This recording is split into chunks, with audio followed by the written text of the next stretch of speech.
Hello, beautiful people. My name is Celia Zengele. If you're coming across this YouTube channel for the first time, welcome. If you are a return subscriber, you are appreciated for all the time that you're taking to come back and watch my videos. And to all the new subscribers, hello and welcome, guys. Please stay. I hope you will enjoy the content that you find here. And don't forget to communicate with me in the comment section. Please suggest, guys, ways to improve. Where do you think I need to improve? You know, constructive criticism is welcome. Like Kaya, it's very, very welcome. I would like to express my own dismay about the girl that I hold so high. You know, I've got so much high regard for this girl, Terry Pheto. And I'll tell you why. Let me tell you something. We all have got denial, ne? That is packed away, and it comes out only for people that are accused of heinous things, and then it happened to be the people that you know. Everybody that you know personally or very close, or you come from the same space, or you're working together, or whatever, the proximity, that proximity makes things so hard for you to accept anything that a person may be accused of.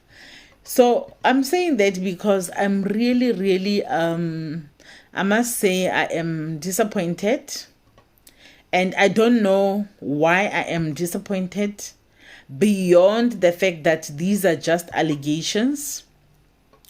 But I'm disappointed because there are such allegations against her in the first place. Why are there such allegations against her and other people? Because let us make it very clear. She is not the only person in this whatever investigation that the SIU is busy with. There are actually a couple of people. Among these couple of people, they are professionals, guys. They are business people. They are respectable people. She's one of the respectable people in that group. Worst part, to her dismay, she is the only one that is very known. She is the most known person among the group, unfortunately. Hence, she'll be the talk of the town because by virtue of her status in the society, then she gets to top the list. Whereas actually, Terry Pheto is not the only one that is involved in that. Now, I posted about this yesterday, ne? When I posted about it on Facebook. Guys, please follow me on Facebook. It's still Celia Zengele on Facebook. I'm very active there. Somebody said, we are quick to judge when a black person is being investigated. She said, and black people are always investigated. When they've got money, they are investigated. And then we get excited when we are quick to get excited when they are investigated. I understand that. I fully understand that. But let us also think about this. As black people, we do know the type of challenges that we are dealing with in our societies. But with that knowledge, how many people who are in an advantage place of getting access to funds are abusing those funds and diverting the funds that are supposed to be helping people and diverting them for their personal use, for their personal gain? So are we to ignore such people just because they are black? Are we gonna always hide behind the fact that no, us black people, and I'm asking, please, people who are not black, please don't comment on this video.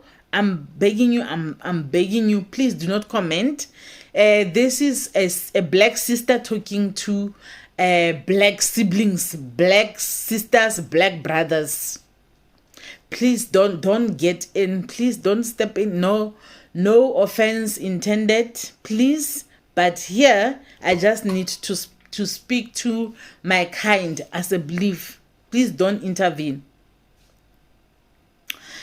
Are we going to ignore the fact that us as black people, this has happened many times, that we've been diverting funds that are supposed to be catering for the needs of the neediest of the people in our society for our personal gain? How many times has that happened? Are we going to deny the fact that there are corrupt individuals amongst us? Just for the sake of, no, let's not investigate just because they are successful and they are black. It's fine.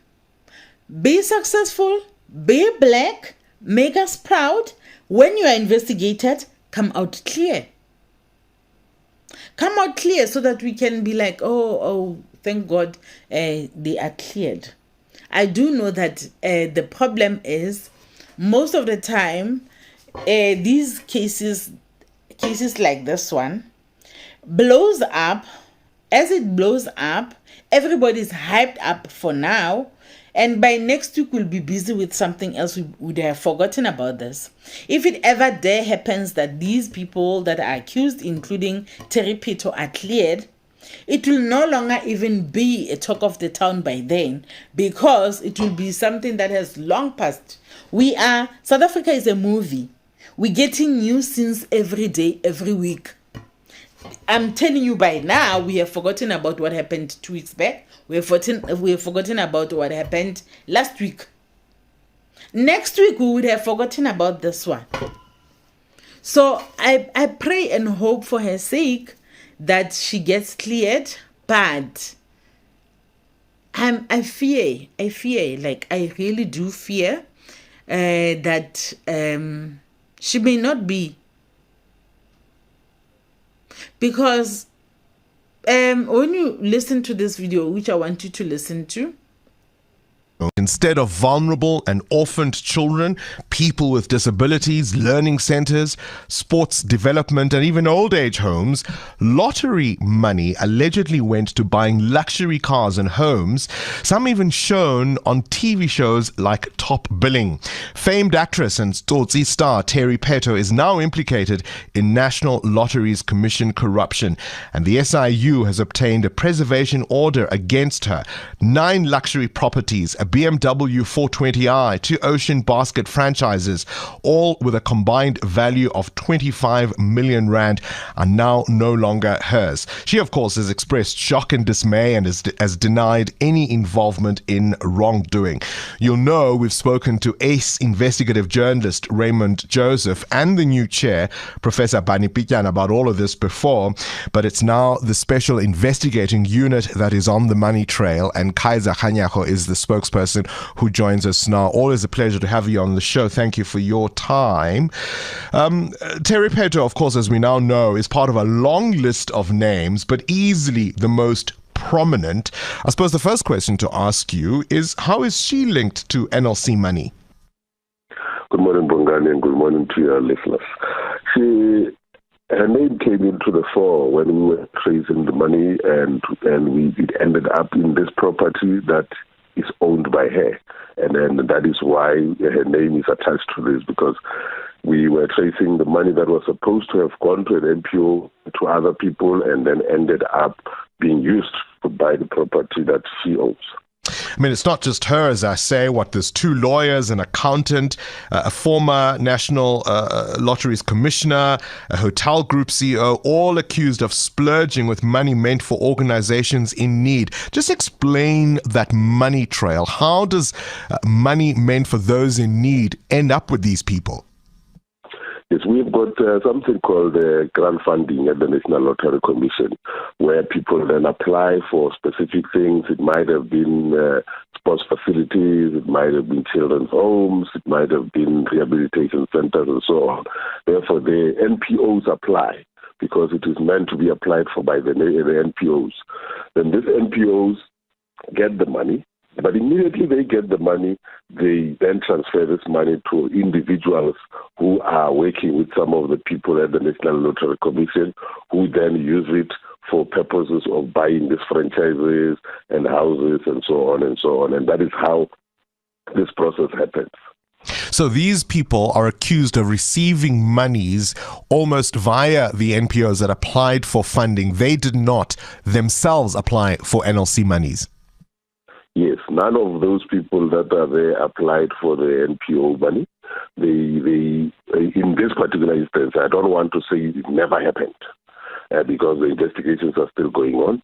But in this particular phase we are in, the reason why we are preserving these properties and then this tool vehicle and the two ocean basket is because we have made a check that says the money that was used to purchase all of them was lottery money that was not meant to be used for that purpose. She, of course, Terry Pheto, as I said, easily the most prominent name, not the only one, to be fair to her.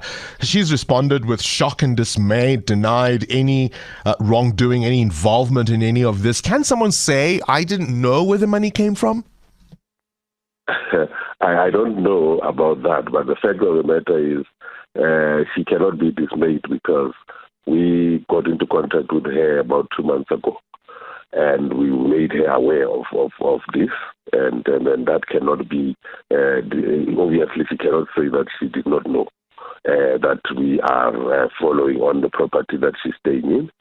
And then obviously I would not know whether she knew where the money was coming from. That she will have to explain because now we've got a preservation order. We are going to, the court will give each one of them an opportunity to come and defend themselves in court before it is made the final forfeiture order. And of course, that means the preservation order, if I understand it, that means she's locked out of those properties. She may no longer have any access to them. Am I correct? Not necessarily. It depends on, because now they are under curatorship. The curator will then decide. But in some of the instances, they don't have to move out of the house now because it's a temporary preservation order. But the minute it becomes a forfeiture, then the house has to be taken and sold so that we recover the money. And that's at that stage where you're no longer investigating just what was lost. You obviously want to get some of this money back. Yes, that is one of the three things that we do, and this is the one that we have got direct control. Our job as a SIU is to make sure that we recover the money and take it back to where it's supposed to be. The losses from the National Lotteries Commission are estimated to be in excess of R1 billion. Do you have a figure? At the moment, we can't say we have a figure because the investigations are still continuing. But at the last count, it was more than R1 billion.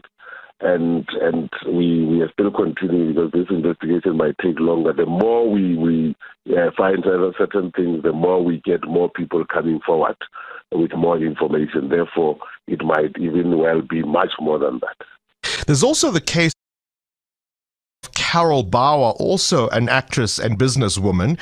She reportedly received R7 million of NLC funds through a company, of course. But when investigative journalist Raymond Joseph asked questions, no one could explain what that money was for. Are you looking into that one? Yeah, we are looking. I don't want to be specific with her. We are looking into many more. All I can say to you is more is still to come.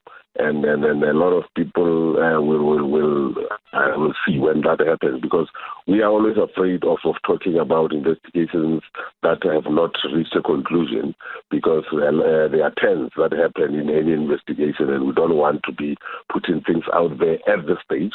But once the outcomes, as you always know, we will make sure that the public knows. But in a sense, all of this is the tip of the iceberg, isn't it? All I can say is watch this space. And so some of these NPOs are not legitimately in this space. They're not legitimately serving people who are in need. Some of these were created specifically to apply for funding so that it could then be dispersed amongst the connected who are all part of the scheme. So definitely, some of them were created for that purpose. Some of them were in existence. They were hijacked, and their bank accounts were changed so that the certain people can access the money when it. Did you hear that? Bongani Bingwa, is it Bingwa or Bingwa? He states that these monies were supposed to be, like, most of the time, these monies that are diverted by these people are monies that are intended to be helping the neediest of the needy, like I said earlier. But now they are diverted, and now you heard Kaiser Khanyago when he states that Terry, how she was implicated in this is that the house that she lives in happened to be a house that was taken by the money that was supposed to have been given to the NPO. And that NPO was supposed to be an NPO that was saving the people somewhere. I mean, like, we do not have NPOs that serve rich people. We have NPOs that are meant to help the needy people. And people, now, as you heard, they are taking these NPOs. They are either creating NPOs or they are taking the NPOs that exist and hijack them and look for funds from places like the Lotto. And then they take those funds as soon as they get into the NPO. Now these funds are diverted again to individuals. Then these individuals start spending whatever how. They buy houses, they buy businesses, they buy cars, they buy all these things. Yet, when they did the paperwork, everything, the paperwork was legit, and it was like saying, we are going to help people with wheelchairs. We are going to help so many people with this. We are going to help the needy people about this and that and that. So, should we ignore such things just because of our color? Should we ignore that there are people that do that in real life or daily? Do we also have to ignore that our ruling party is mostly implicated, and the many people that are involved in these scandals and these corruption scandals? Sad to say, many are coming from our ruling party. Like Terry Pheto. Now, I don't want to lie, I was a bit disappointed to see a picture of her showing that she belongs to the ruling party. People who follow the ruling party, who love the ruling party, I do know that you're going to take offense from this, but you do know that it's not a lie. Let's face the truth, guys. Let us just for once face the truth. What is wrong with our ruling party? What is wrong with our ruling party not being afraid to have leaders and people that are trusted diverging and diverting funds all the time? All the time they are diverting funds. Not so long ago, there was 500 billion. I'm not talking million. Or was it 500 billion? Yes, it was 500 billion, man. Where did it go? Our president had to admit, to say it was like finished. many people took it. That is not a lie. That is the truth. Many of the people that love it, they love it because they've got access to funds somehow. They've got access to some benefits that are associated. People who benefit nothing, few of them are still loving it, are still in love with it. Very, very few. And it happened to be majority of adults, or not even adults, majority of old people. Only because they are too afraid to change. And I'm not making this speech to try and persuade people to change their political beliefs. I'm not even trying to be political in this speech. I'm not political. Don't even like politics. But the truth needs to be told. Guys, I have an NPO, Kwanele Hulekane, gender-based violence and femicide. It's an NPO that I started in 2020. If I tell you that when we tried to get funds for it because we wanted to support victims, we wanted to have at least maybe sort of a transport that can transport victims so that we can accompany victims to the courts, so that we can somehow shelter the victims, because sometimes a person gets bitten and they've got nowhere to go. We're looking for something like that.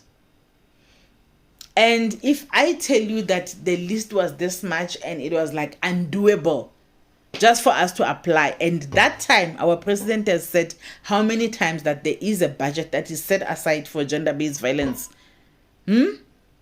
How many times has our president said there is a budget, there is a budget? Where is it? Where is that budget? That budget, if I tell you, is not accessible to anybody, to any NPO. That is just ordinary, that you've got to belong to the ANC and you've got to have some connections within the ANC for you to get access to that. I'm not lying. I'm not kidding. I even ended up like forgetting about my NPO. It's there, still there, like, but really I felt like, no. Actually, I was about to tell another guy not so long ago, that the one that helped me register it, to say, you know what, let's deregister it, because I feel like it's no longer serving that purpose, and I don't feel like doing that work anymore because of the many things that I am busy with right now, and the distance, and here where I am, I'm not used to anyone. People don't even know that I'm in the gender-based violence space. And I felt like, let me come and start a new life here. And what happened to me showed me that, yeah, if you step up fighting for victims, actually you're putting your life and your children's lives at risk. So I decided, let me stop this. And I stopped it. Because the funds were not accessible. If the funds were accessible, believe me, by now we would be far. Because I'm very passionate about that. I'm very, very passionate. Let's forget about my own NPO. Let's talk about the NPO that is known to be very active, which is Kwanele Foundation. Now, not Kwanele Hulekane. Mine is Kwanele Hulekane, gender-based violence and femicide. Let's forget about that one. Let's talk about Kwanele Foundation of Sitlesibisi. She's still not funded. She talks, she's everywhere, she's there, she's still not funded till today. And then the Terry Phetos are getting money which is diverted, which was given to the NPO, but then somehow its money has bought her a house. Allegedly. So I am so disappointed. I do not want to lie. We are living with an illness called corruption, called black people playing victims whenever they are investigated after doing them things. So it comes to a point where now forever people will be questioning when they see someone getting successful, getting some money. They would like to know how they got that money. Like the people are forever asking, how did Motsepe get money? The people are forever asking, how did our president get this money? The people have started asking how Somizi got money. And if you have listened carefully into that clip, you may have heard that Bongani Bingwa is talking about Carol Bouwer, a woman that we also hold so high in our society. Like, we have this pedestal for Carol Bouwer. Now, if she's gonna be mentioned with the 7 millions and the what, guys, it's disappointing, really. It's very, very disappointing. Let's just hope then they will be cleared. But I think even if they were to be cleared, it will forever be that stigma that is questionable to say, but why? Why were you accused in the first place? And if they were to be cleared, we do know that money does exchange hands, and even cases, the strongest of the cases, gets cleared. Ask us. Some of us, we do know cases that were bought out of the dockets. Just everything gets out, even out of the FSL unit, out of the FSL laboratory, forensic science laboratory. So, like, there is nothing that scares me in this world. Even if they say somebody is cleared, the magistrates are bored, the prosecutors are bored, police are bored, hawks are bored. There is no one that does not have a price in this country. So even if they would say they are cleared already with the kind of information that we have, that is alleged. Yes, allegedly. But already we are like, Yeah, it's said. Let's just hope it's not. Let's just hope we are wrong. Let's just hope they'll be cleared for their sake and for our sake, guys. It's sad to see the state of our country going down like this, and mainly because of corruption. Thank you for watching, and don't forget to leave a comment in the comment section, and bye-bye. Good night.